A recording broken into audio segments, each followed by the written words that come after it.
आइए दोस्तों हम देखते हैं कि इजी वे में सरल तरीके से जो भारत की प्रमुख फसलें हैं उन फसलों का उत्पादन कहाँ कहाँ पे प्रमुख रूप से होता है और किस राज्य की कौन सी प्रमुख फसलें हैं उसको हम एक मैप के माध्यम से आपको बताने की कोशिश करते हैं।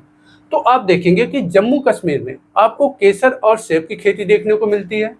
उसी प्रकार उसके नीचे आप आएंगे तो हिमाचल प्रदेश में आपको सेब का उत्पादन देखने को मिलता है।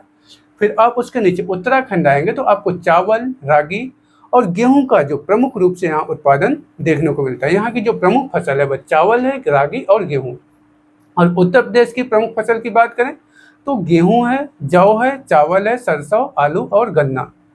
और असम की प्रमुख फसल की बात करें तो चाय और जूट की खेती यहाँ पे प्रमुख रूप से होती है।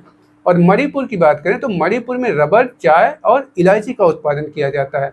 उसके नीचे आप आएंगे मिजोरम में तो मिजोरम में कपास, गन्ना और चावल का उत्पादन किया जाता है। और उसी प्रकार से त्रिपुरा में जूट का उत्पादन, मेघालय में बाजरा का, पश्चिम बंगाल में जूट, चाय, सब्जी और चावल का उत्पादन प्रमुख रूप से किया जाता है। तथा चावल की मुख्य रूप से जो प्रमुख क्षेत्र हैं वह हैं पश्चिम बंगाल, उड़ीसा, झारखंड, छत्तीसगढ़।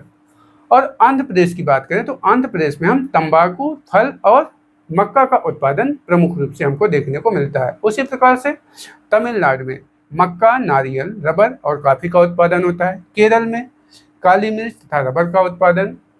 उसके बाद मध्य प्रदेश में देखेंगे तो मध्य प्रदेश में तिलहन, दालें और सोयाबीन का प्रमुख रूप से उत्पादन देखने को मिलता है। उसी प्रकार से आप महाराष्ट्र में देखेंगे तो कपास, अरहर, गन्ना तथा सोयाबीन का उत्पादन मिलता है। गुजरात में कपास और तिलहन का उत्पादन प्रमुख रूप से किया जाता है।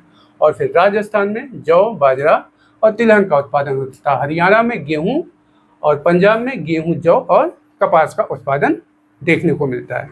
तो इस तरह से आप एक मैप के माध्यम से जितनी भी भारत की प्रमुख फसलें हैं उनका रिवीजन एक जगह कर सकते हैं।